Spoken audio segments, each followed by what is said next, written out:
Hello friends, இன்னைக்கு நம்ம பார்க்க போகிறது ஜாப்பனி அனிமி சீரீஸான I am spider so what season 1 episode 11 தான் இன்னைக்குள்ள வீடியோல பார்க்க போறோம். உங்களுக்கு இந்த வீடியோ பிடிச்சிருந்தது அப்படின்னா லைக் பண்ணிட்டு அப்படி மறக்காம நம்ம சேனலை சப்ஸ்கிரைப் பண்ணிருங்க.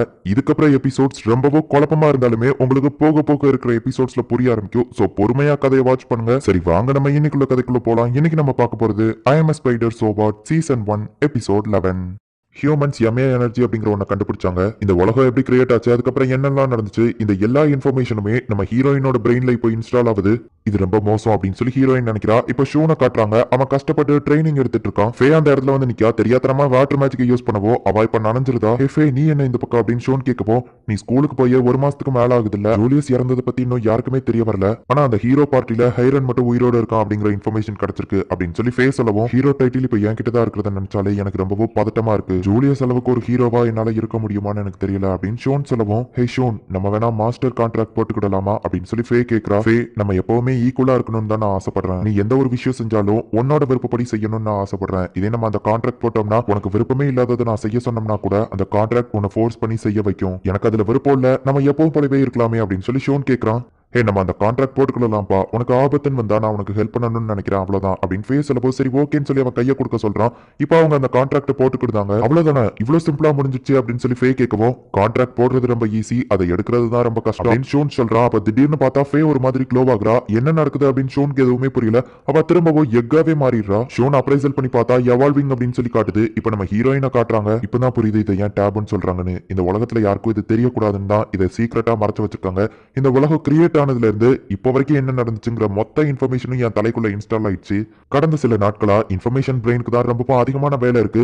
இருக்கிற எல்லா இன்ஃபர்மேஷனையும் கேதர் பண்ணி பார்த்ததுல ஒரு விஷயம் எனக்கு தெரிய வந்துச்சு. இப்போ இருக்கிற மாதிரியே இந்த உலகம் இருந்துச்சு அப்படின்னா கண்டிப்பா இந்த உலகம் டோட்டலா அழிஞ்சு போயிடும். இந்த உலகத்தை நான் தான் காப்பாத்தணும். சோ நான் ஸ்ட்ராங் ஆகுறது தான் இப்ப ரொம்பவும் முக்கியம் அப்படின்னு நம்ம ஹீரோயின் சொல்லவும், நீ ஸ்ட்ராங்கானா மட்டும் உன்னால இந்த உலகத்தை காப்பாத்திர முடியுமா என்ன அப்படின்னு சொல்லி பாடி பிரெயின் கேக்குது. அட்மினிஸ்ட்ரேட்டராலேயே ஒன்னும் பண்ண முடியாது, நம்மளால என்ன பண்ண முடியும் அப்படின்னு சொல்லி ஒவ்வொருத்தங்களும் ஒன்னொன்னு சொல்லவும், அட்லீஸ்ட் நம்ம ஸ்ட்ராங் ஆனாதான் நம்மளால மட்டுமாச்சும் இந்த இடத்துல இருந்து தப்பிக்க முடியும். அதுக்கு முதல்ல நம்ம ஸ்ட்ராங் ஆகிறதுக்கு அந்த ஆரிபாவை தோக்கடிக்கணும் அப்படின்னு இன்ஃபர்மேஷன் பிரெயின் சொல்லவோ, உனக்கு என்ன நட்டு கலந்து போச்சா அப்படின்னு சொல்லி மத்த 3 பிரெயினும் திட்டுது. உங்களுக்கு கொஞ்சம் கூட அறிவே இல்ல அப்படின்னு சொல்லி நம்ம ஹீரோயின் மத்த 3 பிரெயினையும் அடிச்சு போட்டுட்டு, உங்களுக்கு காயப்பட்டா அது எனக்கும் சேர்த்து தான் வலிக்கும், இருந்தாலும் நான் உங்களுக்கு ஏன் அடிச்சேன்னு தெரியுமா, இன்னும் எத்தனை நாளைக்கு தான் நம்ம இப்படி பயந்து ஓடிக்கிட்டே இருக்க போறோம், நம்மளால அந்த ஆரிபாவையே தோக்கடிக்க முடியலன்னா இந்த உலகத்தை எப்படி காப்பாற்ற முடியும் அப்படின்னு நம்ம ஹீரோயின் கேட்கவோ, அட ஆமாப்பா அப்படின்னு அவங்க சொல்லவோ, இப்பமாச்சும் உங்களுக்கு எல்லாம் புரிஞ்சுது அப்படின்னு சொல்லி ஆன் ஃபயர்ல அவங்க எல்லாருமே போறாங்க. ரிப்போர்டேஷன் மேஜிக்கை யூஸ் பண்ணி நம்ம ஹீரோயின் இப்போ அந்த லோவர் லேபிரின்த்க்கு போறா. ஏன்னா அந்த இடத்துல தான் ஆரிபா அப்படிங்கிற அந்த எர்த் டிராகன் இருக்கு. இவ போய் பார்த்தா ஒரு பெரிய ஸ்னேக் இருக்கு. அது ரொம்பவுமே பவர்ஃபுல்லா இருக்கு.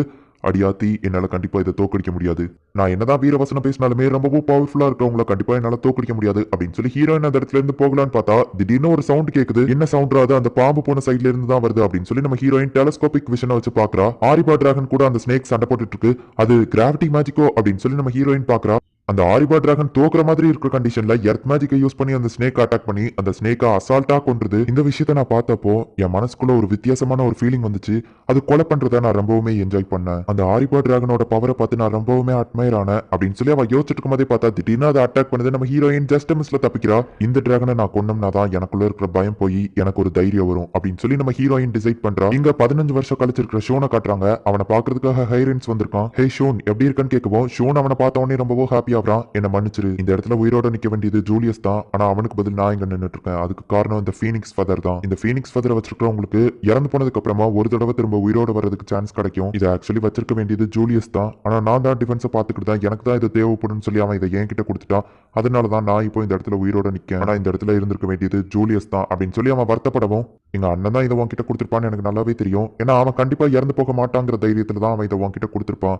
சரி விடு, அவன் எப்படி இறந்து போனாங்கிறத என்கிட்ட சொல்றியா அப்படின்னு சொல்லி அவன் கேட்கவும், எனிமி கமாண்டர் நாங்க தோக்கடிச்சுட்டு திரும்ப வரலான்னு போகும்போது திடீர்னு அவ எங்க இருந்து வந்தானே தெரியல. அவ ஃபுல் அண்ட் ஃபுல் ஒயிட்டா இருந்தா. அவளை எப்படி நான் எக்ஸ்பிளைன் பண்றதுன்னே தெரியல. அவ கண்ல இருந்து ஒரு ஒளி வந்துச்சு, அவ்வளவுதான் எனக்கு ஞாபகம் இருக்கு. நான் எந்திரிச்சு பார்த்தப்போ பல நாள் போயிருந்துச்சுன்னு நினைக்கிறேன். எனக்கு ஒரு விஷயம் மட்டும் நல்லா தெரிஞ்சது, எல்லாருமே இறந்து போயிருந்தாங்க.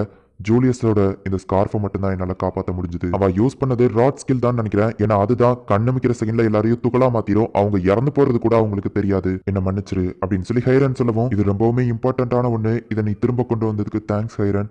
ஜூலியஸ் அப்படின்னு சொல்லிட்டு ஷூன் அழுதுகிட்டே ஒரு பிளாஷ்பேக்கை யோசிச்சு பார்க்கறான். சின்ன பையனா இருக்கும்போது அவங்க அண்ணா அவனை பொறுப்பா பாத்துக்கிட்டது. ஹே ஷ்லைன், நீ அந்த கானட்டா பொண்ணை லவ் பண்றேன்னு நினைக்கிறேன். நீங்க ரெண்டு பேரும் ஏதோ நிக் நேம்லாம் கூட வச்சு கூப்பிட்டுக்கிட்டீங்களாமே, நானும் இதுக்கப்புறம் உன்னை ஷூன்னு கூப்பிடவா அப்படின்னு சொல்லி அவன் கேட்டது. டீமன்ஸும் ஹியூமன்ஸும் சேர்ந்து ஒத்துமையா ஹாப்பியா வாழணும், அதுதான் என்னோட குறிக்கோள் அப்படின்னு அவன் சொன்னது. இது எல்லாத்தையுமே யோசிச்சு பார்த்துட்டு ஜூலியஸ் அளவுக்கு நான் ஒரு ஹீரோவா இருப்பேனான்னு தெரியல, ஆனா அவன் ஆசைப்பட்டதை நான் நிறைவேற்றுவேன் அப்படின்னு ஷூன் சொல்லவும், ஹே ஷூன், இல்ல ஷ்லைன் தி கிரேட் ஹீரோ, உங்க அண்ணனை தான் என்னால ப்ரொடெக்ட் பண்ண முடியல, ஆனா என் உயிரை கொடுத்தாச்சு உங்களை கண்டிப்பா ப்ரொடெக்ட் பண்ணுவேன் அப்படின்னு சொல்லி ஹேரன் சொல்லவோ, ரொம்ப தேங்க்ஸ் அப்படின்னு சொல்லி ஷோன் கை கொடுக்குறான். இப்போ நம்ம ஹீரோயினை காட்டுறாங்க. இதுக்கப்புறம் யாருக்கும் பயப்படக்கூடாது, ரொம்பவும் ஸ்ட்ராங்கா மாறணும்னு சொல்லி நிறைய மான்ஸ்டர்ஸ் கூட சண்டை போட்டுட்டு இருக்கா. ஈவலையை யூஸ் பண்ணி ஒரு மான்ஸ்டர் மொத்தமா அவ பொடி பொடி ஆக்கிருந்தா, ஆனா அவளோட கண்ணோ எரிஞ்சு போயிருது. ராட்டுங்கிற இந்த ஸ்கில்லை யூஸ் பண்ணா எதிரியை ரொம்பவும் ஈஸியா அழிச்சிடலாம், ஆனா என் கண்ணு பதிலுக்கு பலி கொடுக்க வேண்டியது இருக்கு அப்படின்னு சொல்லி இப்போ அவளோட கண்ணை அவ ஹீலிங் பண்ணிக்கிட்டா. ரெண்டு எர்த் டிராகன் ஒரே நேரத்தில் அவளை அட்டாக் பண்ண வருது. கண்டிப்பா இதுங்க கூட மோத முடியாது அப்படின்னு சொல்லி டெலிபோர்டேஷன் ஆகி அவளோட வீட்டுக்கே வந்துருதா.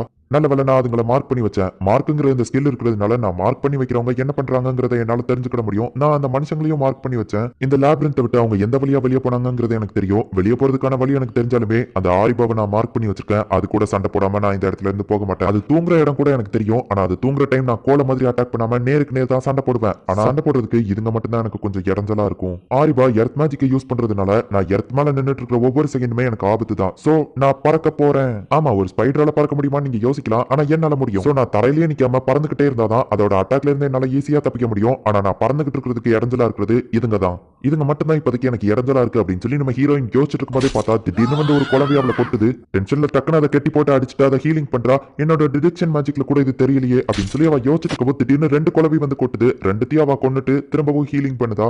எதனால இது என்னோட டிடெக்ஷன் மேஜிக்ல தெரிய மாட்டேங்குன்னா, இது அந்த லெவலுக்கு ரொம்பவும் லோவான கிரீச்சர். இதால எனக்கு எந்த ஒரு ஆபத்துமே இல்லைன்னு சொல்லி தான் என்னோட டிடெக்ஷன்ல இது காட்டமாட்டிக்கு அப்படின்னு சொல்லி அவ பார்த்துட்டு இருக்கும்போதே இன்னொரு குழவி வந்து கொட்டுது. சரி, நீங்க மோதி பார்க்கணும்னு முடிவு பண்ணிட்டீங்கல்ல, வாங்க பாத்திரலாம் அப்படின்னு சொல்லி செம டென்ஷன் ஆகி மேஜிக் யூஸ் பண்ணி அப்படியே காத்துல பறந்து போய் விண்ட் மேஜிக் யூஸ் பண்ணி எல்லாத்தையும் துண்டு துண்டா வெட்டி போடுறா. இந்த விண்ட் மேஜிக் எனக்கு ரொம்பவுமே யூஸ்ஃபுல்லா இருக்குதுப்பா, ஆனா அதெல்லாம் இதுங்களுக்கு பத்தாது. பிளாக் புல்லட் அப்படின்னு சொல்லிட்டு ஒரு மேஜிக் யூஸ் பண்ணி அதுங்களை அட்டாக் பண்ணுதா. ரொம்பவும் ஃபாஸ்டா அதுங்க செத்து போகுது. ஸ்டூடெண்ட்ஸ், இது மேஜிக் கிளாஸ்க்கான நேரம். அபீஸ் மேஜிக் தான் இருக்கிறதுலேயே என்கிட்ட ஸ்ட்ராங்கான மேஜிக். விண்ட் மேஜிக்கையும் வாட்டர் மேஜிக்கையும் என்னால யூஸ் பண்ண முடியும். அதுக்கு அந்த மனுஷங்களுக்கு தான் தேங்க்ஸ் சொல்லணும். அவங்க கிட்ட இருந்து பார்த்து நான் ஈஸியா அந்த மேஜிக் கத்துக்கிட்டாலுமே அந்த எர்த் டிராகனை தோக்கடிக்கிறதுக்கு இந்த மேஜிக் எனக்கு ஹெல்ப்ஃபுல்லா இருக்காது. சோ நம்ம ஆரிபாவை தோக்கடிக்கிறதுக்கு நமக்கு இருக்கிற ஒரே ஆப்ஷன் என்னது அப்படின்னு பாத்தீங்கன்னா அந்த டார்க் மேஜிக் தான். ஆல்ரெடி நான் பாய்சன் அரவை யூஸ் பண்ணதை பார்த்திருப்பீங்க. இந்த பிளாக் மேஜிக்கை வச்சு என்னால என்னோட ஷேடோஸை கூட கண்ட்ரோல் பண்ண முடியும். இந்த மேஜிக்கை வச்சு தான் நம்ம ஆரிபாவை தோக்கடிக்க போறோம். ஓகே ஸ்டூடெண்ட்ஸ், கிளாஸ் முடிஞ்சது அப்படின்னு சொல்லி இங்க ஃபைட் இப்போ கண்டினியூ பண்றாங்க. அந்த குழவிலேயே இப்போ பெரிய சைஸ் குழவி வந்து அவளை அட்டாக் பண்றதுக்காக வருது. அதோட லெவல் கம்மியா இருந்தாலுமே அது நம்ம ஹீரோயினோட கழுத்திலேயே வந்து குத்திடுது.